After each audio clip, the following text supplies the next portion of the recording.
साथियों, अभी आपको पढ़कर सुना रहे थे साधना की श्रेष्ठतम उपलब्धि समर्पण, पृष्ठ 24 से। इसी क्रम को आगे बढ़ाते हुए पढ़कर सुनाएंगे पृष्ठ 28 से समर्पण के बारे में। अनेक स्थानों पर अनेक ढंग से समर्पण की बातें बताई गई हैं। गोपियों के साथ कृष्ण के रास रचाने के पीछे यही प्रेरणा है कि सभी प्रवृत्तियां आत्मा की पुकार का, वेणुनाद का अनुसरण करें। अर्जुन को भी भगवान कृष्ण ने यही करने के लिए कहा।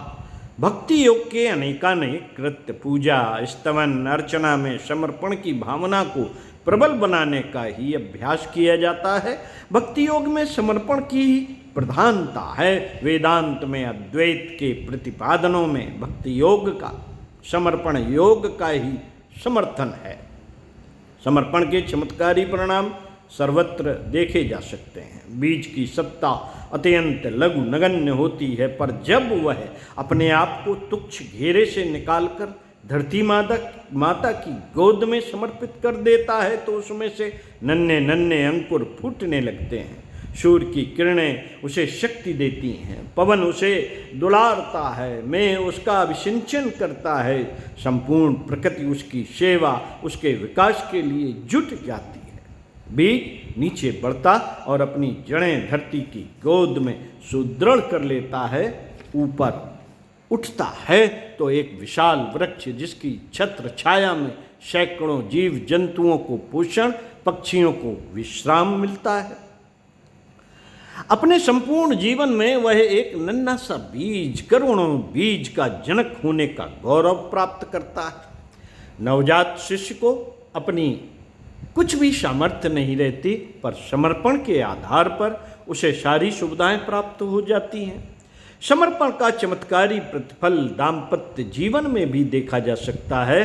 पति के समक्ष अपना तन, मन और आत्मा सब कुछ समर्पित कर देने वाली पत्नी कुछ खोती नहीं, पाती ही है। वह घर की मालकिन बन जाती है। वह घर की मालकिन बन जाती है। जो अधिकार और सुविधाएं पति को प्राप्त होती हैं, उनकी अधिकारिणी बिना किसी अतिरिक्त प्रयास के वह हो जाती है। उसे स्वामित्व के कानूनी अधिकार भी मिल जाते हैं। समर्पण से अभिप्राय विलय विसर्जन से आग के निकट आकर ईंधन भी उसी जैसा बन जाता है। दूध और पानी मिलकर एक जैसे बन जाते हैं।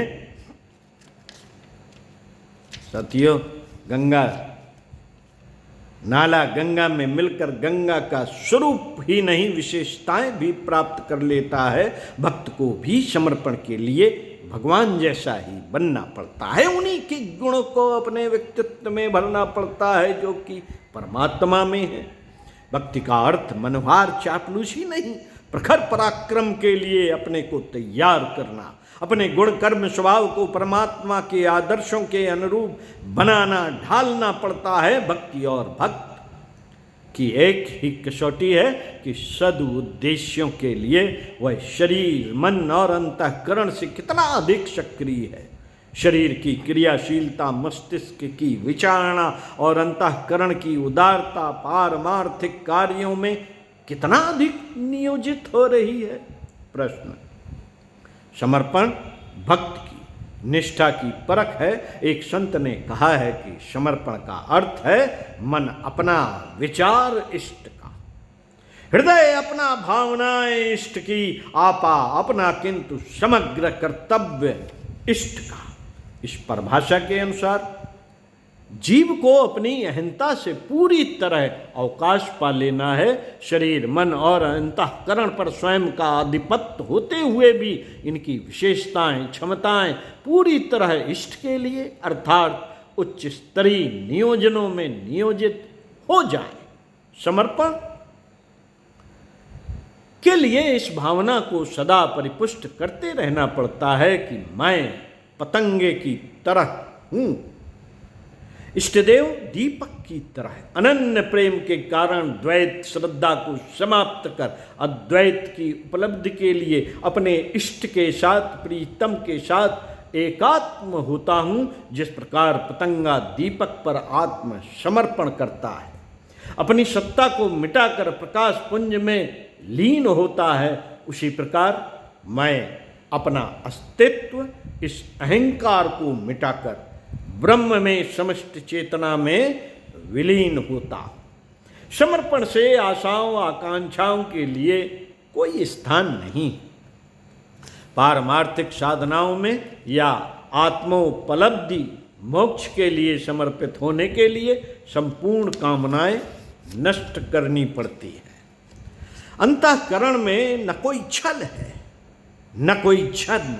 अपनी बौद्धिक क्षमताएं, सक्रियता, प्रगति सब ध्येय के प्रति अर्पित हो, यही सच्ची साधना है। यह सौभाग्य जिन प्रयोजनों के लिए मिल जाते हैं, चाहे वह सांसारिक हो या आध्यात्मिक, उनकी सफलता की आदि मंजिल तत्काल पूर्ण हो जाती है। साथ ही उस समर्पित आत्मा को ईश्वर सानिध्य का एक ऐसा दिव्य लाभ इसी साधना से मिल जाता है, जिसके लिए योगाभ्यास और जन्म जन्मांतरों की कठिन और लंबी साधना पूरी करनी पड़ती है। सत प्रवृत्तियों, उच्च आदर्शों को समर्पित जीवन का अर्थ है परमात्मा को समर्पित जीवन। ऐसे साधक के लिए भगवान कृष्ण ने गीता में कहा है, तू अपना मन और बुद्धि मेरे ईश्वरीय प्रयोजनों की पूर्ति में लगा, इस तरह तू मेरे में ही निवास करेगा, मेरे को ही प्राप्त होगा, इसमें कुछ संशय नहीं। सच्चे समर्पण की यही फलश्रुति है। साथियों, विचार क्रांति अभियान गायत्री ज्ञान मंदिर आपको पढ़कर सुनाया। ध्यान से सुनिए, अच्छा लगे तो लोगों को भी बताइए, सुनाइए, शेयर कीजिए। ओम शांति।